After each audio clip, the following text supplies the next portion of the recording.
bukan sambil berdiri atau sambil duduk, bukan sambil tidur. Nah, ini yang mohon doa.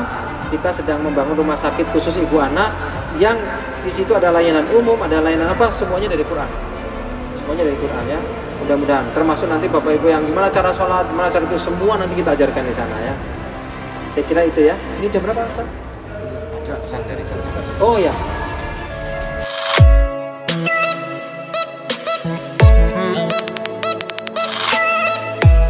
Teman saya ya.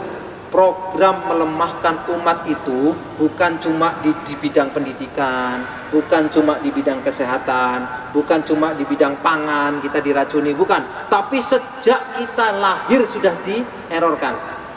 Nah, ini yang mau saya bahas supaya apa? Mungkin sore ini nggak bisa praktek, tapi mudah-mudahan sebagai penutup kajian kita ini bisa dibawa pulang sebagai informasi yang baik. Apa itu? Yaitu yang ada dimuat dalam surat Maryam. Ya, surat Maryam, surat ke-19, mulai ayat 21. Ayat 21 sampai 25. Surat Maryam, surat 19, ayat 21 sampai 25. Itu cerita tentang apa? Tentang kelahiran Nabi Isa. Banyak pelajaran di sana ya, banyak pelajaran di sana. Nabi Isa, Nabi. Ibunya Maryam, bukan Nabi ya. Maryam orang yang terpilih, keturunan Hanna orang biasa ya, jadi nggak ada masalah ya. Jadi kalau kita tidak hafal Quran, anak kita harus hafal Quran, maksudnya gitu. Karena sekarang kan kebalik-balik ya. Oh, pantas anaknya hafal Quran karena bapaknya ustadz. Itu kebalik, Bu. Harusnya semakin kesana, semakin keturunan itu semakin baik ya, bukan karena bapaknya baik anaknya baik, itu salah. Harusnya bapaknya nggak baik anaknya baik ya, itu dibuang itu pikiran-pikiran seperti itu ya. Anak saya nggak bisa ahli agama, wong saya juga dulu nggak mondok ya, nggak bisa begitu mikirnya ya. Harusnya lebih baik. Nah, coba perhatikan Bapak Ibu di surat Maryam mulai 21 sampai 25 ya. Itu cerita tentang kelahiran Nabi Isa. Diawali dengan 21. Waktu Jibril berkata, demikianlah Tuhanmu berfirman bahwa hal itu mudah bagiku dan agar kami menjadikan suatu tanda kebesaran bagi manusia dan sebagai rahmat dari kami, dan hal itu adalah suatu urusan yang sudah ditetapkan. Ini menjawab ayat 20 sebelumnya ketika Maryam bingung dikabari Jibril, engkau akan punya anak. Kemudian Maryam protes, saya bukan penzina dan tidak satupun laki-laki yang menjamahku, mana mungkin saya bisa hamil, kan gitu. Apa kata Allah? Hal itu mudah bagiku. Nah, ini pelajaran berarti Bapak Ibu, kenapa saya secara pribadi menurut saya sangat menentang program KB.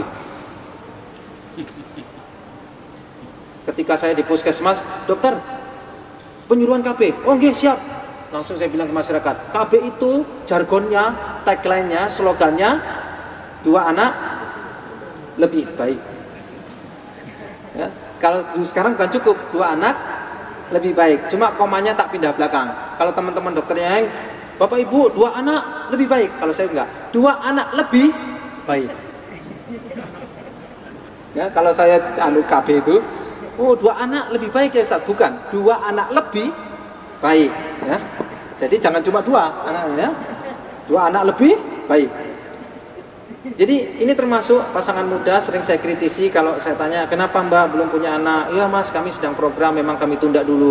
Bahaya sekali. Ingat ya, masalah kehamilan itu masalah haknya Allah.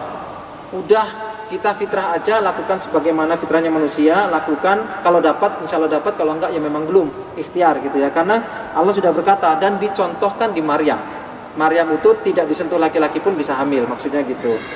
Terus itu sudah aku tetapkan ya, jadi jangan pusing, itu masalah ketetapan dari Allah. Nah, yang perlu dipelajari nanti dibaca sendiri ayatnya ya. 1.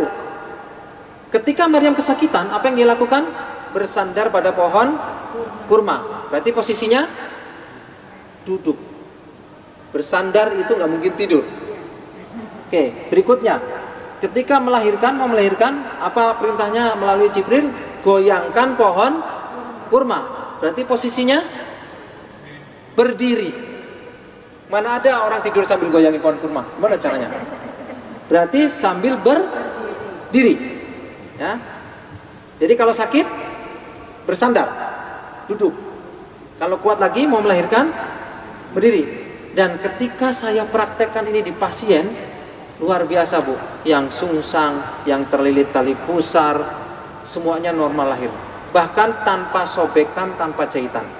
Jadi kayak nenek-nenek kita zaman dulu, lahir 15, 20 anaknya kan, hobi melahirkan. Ya. Kenapa bisa begitu? Coba sekarang ya, sekarang itu kalau melahirkan dibalik. Makanya sobek. Penelitian kita itu, kucing melahirkan satu, melahirkan berikutnya, kan anaknya kucing lebih dari satu. Melahirkan berikutnya dibalik, langsung kucingnya mati Pak. Ayam bertelur, mau bertelur lagi dibalik. Apa yang terjadi? Sobek, mati lagi. Jadi ini penting sekali. Nanti di tambahan sore ini sedikit ya sebagai penutup. Nanti kalau melahirkan Bapak Ibu sekalian, hati-hati. Program yang ada di Medik itu sangat-sangat merugikan kaum muslimin, terutama perempuan. Karena di Quran sudah jelas melahirkan sambil berdiri atau sambil duduk, bukan sambil tidur. Nah, ini yang mohon doa. Kita sedang membangun rumah sakit khusus ibu anak yang di situ ada layanan umum, ada layanan semuanya dari Quran. Semuanya dari Quran ya. Mudah-mudahan termasuk nanti Bapak Ibu yang gimana cara sholat, gimana cara itu, semua nanti kita ajarkan di sana ya. Saya kira itu ya. Ini jam berapa Ustaz? Ada pesan dari jam. Oh ya. Baik, saya kira itu ya Bapak Ibu sekalian. Karena waktu kita singkat, tadi Pak Yai Nur pesan, Mas tanya jawab mawon, menyapu bersih kajian yang sebelumnya. Nah, kalau ada waktu silakan tambah. Nah, tadi sedikit saya tambahin tentang surat Maryam. Nanti dibaca ya Bu, surat Maryam. Mudah-mudahan jadi hikmah kita. Saya kira itu. Selamat Hari Raya Idul Fitri. Kemudian kalau mungkin kita tidak ketemu lagi di kajian seperti ini, mudah-mudahan Allah terima segala macam ibadah kita, dan ini menjadi Ramadan yang terbaik bagi kita semua. Mudah-mudahan kita bisa ketemu di kajian berikutnya ya. Mudah-mudahan Masjid Agung punya klinik nanti. Amin. Amin. Diaminkan Pak Yai mawon. Wabillahi taufiq wal hidayah. Assalamualaikum warahmatullahi wabarakatuh. Ya, syukron Ustaz. Ini ada, jangan pergi dulu ya, duduk dulu. Ini karena ada kaitannya dengan